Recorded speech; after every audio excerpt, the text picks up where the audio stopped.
students, welcome to another video of CSIR UGC-NET Biochemistry and Part 6। आज हम protein की बात करेंगे। प्रोटीन हमारा कंप्लीट नहीं हुआ था, तो हम प्रोटीन्स के बारे में आगे जानते हैं। तो हमने पेप्टाइड बॉन्ड पे अपना ख़त्म किया था, तो यहाँ पे और जो मैटर बचा हुआ था उसमें यही है एंड ऑफ पेप्टाइड बॉन्ड। जो पेप्टाइड बॉन्ड होते हैं, peptide bond has two end. First end is NH3 and second end is carboxylic acid. NH3 end is called N terminal and COO end is called C terminal। जो peptide bond की दो and होते हैं। एक and होता है NH3 ammonia का और एक एंड होता है कार्बोक्सिलिक एसिड का। तो जो अमोनिया का एंड होता है उसे हम कहते हैं N टर्मिनल एंड जो कार्बोक्सिलिक एसिड COOH का टर्मिनल होता है उसे हम कहेंगे सी टर्मिनल। ये इसके टर्म्स हैं।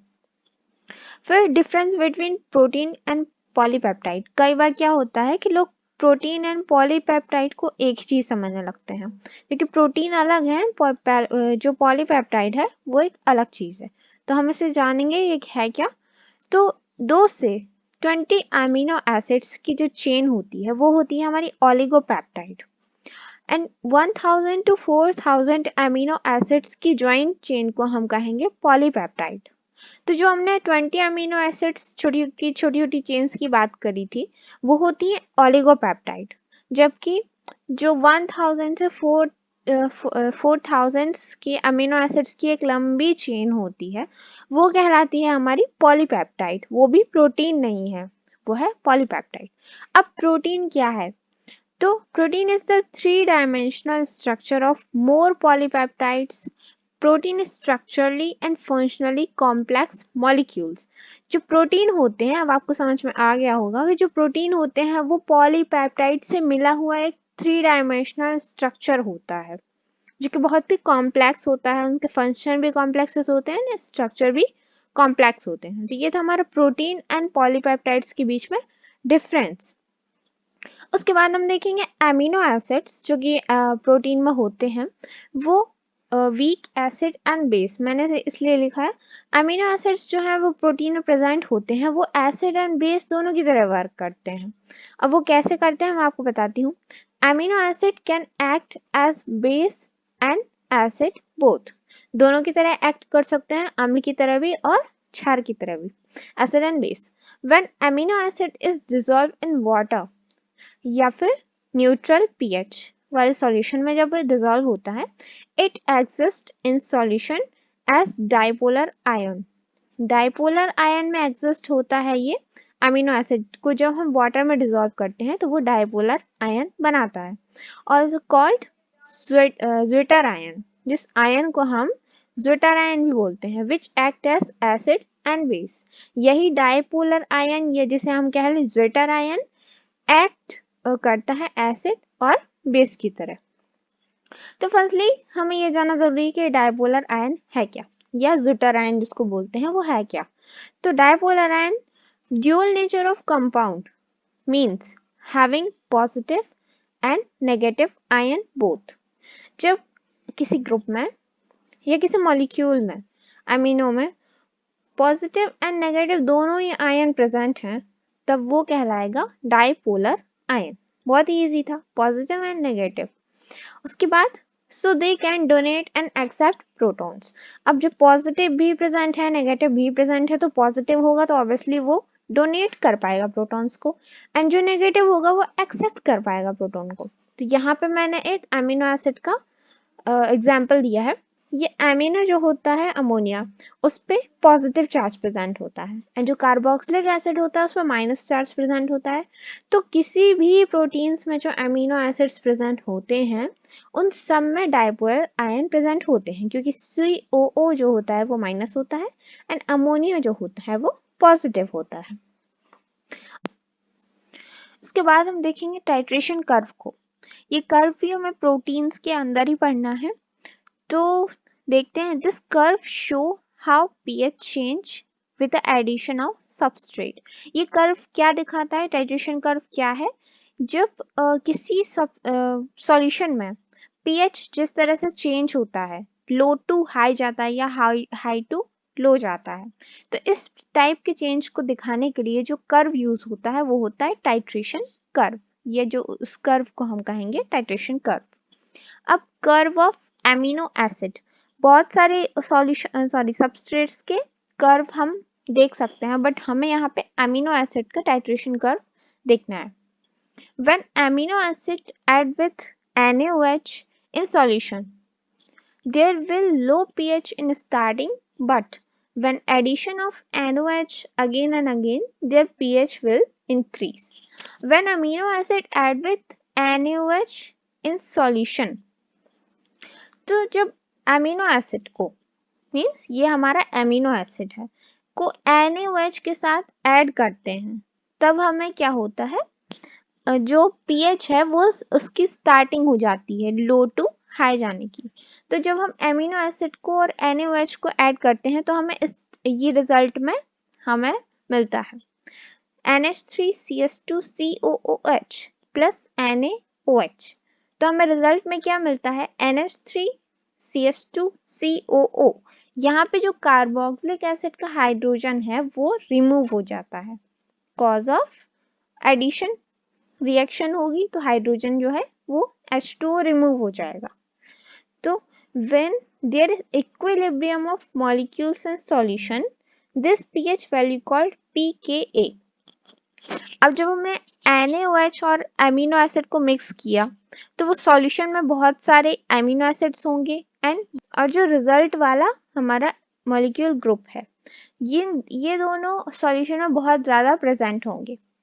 तो जब हम NaOH को डालते जाएंगे या अगेन एंड अगेन उसको ऐड करते जाएंगे सॉल्यूशन में, तब क्या होगा, एक ऐसी स्टेज आएगी जहाँ पे ये amino acid, number of molecules and ये रिजल्ट मॉलिक्यूल्स ऑफ नंबर जो है वो इक्वल होंगे। जब ये दोनों मॉलिक्यूल्स इक्वल होंगे या इक्विलिब्रियम मॉलिक्यूल्स होगी, तब वहां पर उस स्टेज में जो pH प्रेजेंट होगा उस pH का नाम होगा pKa।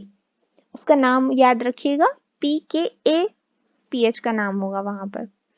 उसके बाद when we added more NaOH then instead of COOH group there will amino group losing their proton। अभी क्या हो रहा था कि जब हमने NaOH थोड़ा थोड़ा मिक्स किया तब यहाँ पे कार्बोक्सिलिक ग्रुप जो है वो अपना हाइड्रोजन लूज कर रहा था या प्रोटॉन्स जो है वो लूज कर रहा था। अब जब यहाँ पे pKa वैल्यू आ गई है तो कार्बोक्सिलिक एसिड के पास पूरी तरह से हाइड्रोजन खत्म हो गए हैं। तो उसके बाद वो जो instead of carboxylic group there will be amino group losing their proton. तो कार्बोक्सिलिक ग्रुप की जगह पे जो है वो एमिनो ग्रुप उसके प्रोटॉन लूज करेगा। देखते हैं, NH3CH2 carboxylic acid added with NaOH। तो अब जो है अमोनिया के पास जो है हाइड्रोजन ज्यादा थे एंड कार्बोक्सिलिक के पास एक भी हाइड्रोजन नहीं था। तो अब अमीनो से जो हाइड्रोजन है या प्रोटॉन्स है वो लूज होंगे। तो रिजल्ट में आएगा NH2CH2 एंड COO माइनस। अब अमोनिया ग्रुप से प्रोटॉन्स जो है वो लूज होंगे and again equilibrium stage will seen and this pH value called pKb। अभी इसके पहले जो इक्विलिब्रियम स्टेज आई, दोनों मॉलिक्यूल्स जब सेम नंबर पे थे तब उस pH का नाम था pKa। अब जब ये अमोनिया जो है वो अपने प्रोटॉन्स को लूज कर रहा है तब भी एक ऐसी स्टेज आएगी जहां पर ये मॉलिक्यूल्स एंड ये मॉलिक्यूल्स के नंबर जो है वो सेम होंगे, सेम या इक्वल होंगे, तब उस pH को हम कहेंगे pKb। उसका नाम होगा pKb। In last, finally titration curve will complete and NH2CH2COO group present in all solution and pH will be 12। अब जो लास्ट टाइट्रेशन कर्व में क्या होगा, जो हमें pKa मिला, pKb मिला, उसके बाद जो फाइनल टाइट्रेशन कर्व हमें मिलेगा उसमें पूरे में जो सॉल्यूशंस में मॉलिक्यूल्स प्रेजेंट होंगे वो होंगे NH2CH2 and COO group present होगा एंड जो उसका pH होगा वो होगा 12। तो हम इसे कर्व से समझ लेते हैं। तो टाइट्रेशन कर्व जो है वो इस टाइप से बनता है। इस टाइप से बनने के बाद ये कर्व हमें दिखाई दे रहा होगा, ये हमारा टाइट्रेशन कर्व है। तो ये जो नीचे वाली एक्सिस है या एक्स एक्सिस इसको बोल सकते हैं, तो इसमें OH का या NaOH को दिखाया जाता है कि कितना हमने इसको ऐड किया है। एंड यहाँ जो है वो pH वैल्यू है कि कितनी तेजी से pH वैल्यू बढ़ रही है इस कर्व के थ्रू। ऐसा कर्व बनेगा। तो ये हमारी pH एक्सिस है और ये हमारी NaOH एक्सिस है। इसके बाद हम देखेंगे जो हमने ऐड किया था amino acid group and NaOH group. तो amino acid and NaOH group को ऐड करने के बाद हमें जो फर्स्ट हमारा इक्विलिब्रियम स्टेज का जो स्टेज मिली हमें, उसका नाम है हमारा pKa या pK1। नाम हमने देखा था, इसका नाम है pKa या pK1 जिसको कहेंगे, एंड इसकी वैल्यू है 2.34। ये pH की वैल्यू है। इसे कैलकुलेट किया जाता है। तो जब अमीनो एसिड्स एंड NaOH को मिक्स किया हमने, तो जो कार्बोक्सिलिक एसिड है उसने अपने हाइड्रोजन्स को लूज करना स्टार्ट कर दिया। एंड हाइड्रोजन्स को लूज करना स्टार्ट कर दिया तो उसके बाद एक स्टेज आती है जिसमें ये रिजल्ट वाला अमीनो एसिड एंड ये रिजल्ट के पहले जो पार्ट कर रहा है वो अमीनो एसिड, दोनों के ही मॉलिक्यूल्स जो है वो जब इक्वल होते हैं सॉल्यूशन में, जब इक्वली होते हैं, अगर 12 मॉलिक्यूल्स ये प्रेजेंट हैं तो 12 ही ये प्रेजेंट होंगे। जब सॉल्यूशन में ऐसी कंडीशन आती है तब हमारा पहला जो है वो फेज हमें मिलता है और उसका इस pH का नाम होता है pK1, इसकी वैल्यू 2.34 है। उसके बाद कार्बोक्सिलिक एसिड में ये जो ग्रुप है वो आगे जाके जब हम अगेन NaOH को और मिक्स करते हैं या और ऐड करते जाते हैं, तब वो फिर से एक वैल्यू हमें देता है। एक फिर से इक्विलिब्रियम स्टेज आती है जो आइसोइलेक्ट्रिक पॉइंट कहलाती है। अभी आइसोइलेक्ट्रिक पॉइंट क्या है? आइसोइलेक्ट्रिक पॉइंट वो पॉइंट होता है जहाँ पे COOH अपनी जो टेंडेंसी है हाइड्रोजन या प्रोटॉन देने की या रिमूव करने की वो खो देता है। मीन्स कार्बोक्सिलिक एसिड के पास अब कोई भी हाइड्रोजन नहीं प्रेजेंट होता। तो यहाँ से जो हमें सेकेंड pH मिलता है उसको हम बोलेंगे PI या आइसोइलेक्ट्रिक पॉइंट, इसे हम PI कहेंगे। इसकी वैल्यू है 5.97। तो इसे जो हमारा फर्स्ट था उसे हम कहेंगे फर्स्ट पॉइंट ऑफ इन्फ्लेक्शन। जो सेकेंड पॉइंट है उसका नाम है आइसोइलेक्ट्रिक पॉइंट, जिसको हम PI कहेंगे। तो ये PI आपको समझ में आ गया होगा कि ये जो आइसोइलेक्ट्रिक पॉइंट है वो कार्बोक्सिलिक एसिड हाइड्रोजन अपने पूरी तरह से लूज कर चुका है, उस पॉइंट को कहते हैं। अब जब कार्बोक्सिलिक एसिड पूरी तरह से हाइड्रोजन लूज कर चुका है तो इसके बाद अगर हम NaOH को फर्दर ऐड करेंगे तो ऐड करने पे क्या होगा, अब इसकी प्लेस पे अमोनिया अपना हाइड्रोजन लूज करेगा। तो जब अमोनिया अपना हाइड्रोजन या प्रोटॉन लूज करेगा तो ऐड करने के बाद जब ये इक्विलिब्रियम एक और स्टेज हमें मिलेगी जहाँ पे NH2 कॉस यहाँ पे NH2 आएगा क्योंकि ये हाइड्रोजन लूज करने लगा है। तो NH2 CH2 and COOH minus, इसकी जो इक्विलिब्रियम स्टेज हमें मिलेगी वो होगी हमारी PKV। हमारा pH जो यहाँ का होगा वो होगा PKB, जिसकी वैल्यू है 9.60। ये हमारा होगा second point of inflection. First point of inflection हमें यहाँ पर मिला था जब और सेकेंड पॉइंट हमें इन्फ्लेक्शन हमें यहाँ पर मिला है जहाँ पे अमोनिया ने अपना हाइड्रोजन लूज करना स्टार्ट किया है। उसके बाद फर्दर अपन NaOH को मिक्स करते जाएंगे। तो मिक्स करते हुए जब तक अमीनो एसिड के पूरे हाइड्रोजन लूज नहीं हो जाते तब तक ये कर्व बनता रहेगा। एंड जहाँ पे अमोनिया ने एंड कार्बोक्सिलिक एसिड दोनों ने ही अपना हाइड्रोजन लूज करना बंद कर दिया या इनके पास हाइड्रोजन बचे ही नहीं, प्रोटॉन बचे ही नहीं, तब यहाँ पे हमारा टाइट्रेशन कर्व जो है वो कंप्लीट हो जाएगा। यहाँ पे हमारा टाइट्रेशन कर्व कंप्लीट हो गया एंड हमारे पास कंप्लीट सॉल्यूशन में जो है वो ये ग्रुप बचता है NH2 CH2 and COO minus. तो ये था हमारा टाइट्रेशन कर्व। उसके बाद ये टाइट्रेशन कर्व जो है उससे हम करते क्या हैं?